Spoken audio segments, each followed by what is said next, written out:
आफूले सोचे जस्तो काम बनेको छैन। घरबाट निस्कनुहुन्छ, काममा पुग्दाखेरि सोचे जस्तो काम बन्दैन।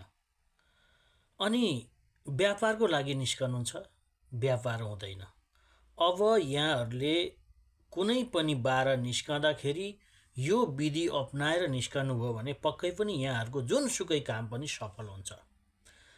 आइतबार यहाँहरू पसलका लागि व्यापारका लागि निस्कँदै हुनुहुन्छ भने पान खाएर निस्कनु होला र अन्य कुनै कामका लागि जाँदै हुनुहुन्छ भने पनि पान खाएर निस्कनुहोस्। यदि पान नखाए चाहिँ यसलाई साथमा लिएर निस्कनु र कुनै बाटोमा कुनै मन्दिर भेट्नुभयो भने त्यो मन्दिरमा चाहिँ त्यो पानलाई अर्पण गरिदिनु। सोमबार निस्कँदाखेरि ऐना हेरेर निस्कनुभयो भने यसले अत्यन्तै राम्रो गर्छ, यहाँको साइत पनि पर्छ र यहाँहरूले सोचे जस्तो काम बन्ने छ।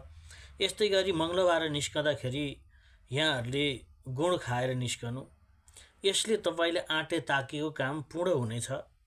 अनि बुधबार निस्कँदाखेरि यहाँहरूले धनियाँ चपाएर निस्कनु, त्यसो गर्नुभयो भने यहाँहरूको आँटे ताकेको काम त्यसले पनि पूर्ण गरिदिनेछ। अथवा व्यापारको लागि जाँदै हुनुहुन्छ भने मनग्गे नाफा कमाउन सक्नुहुनेछ।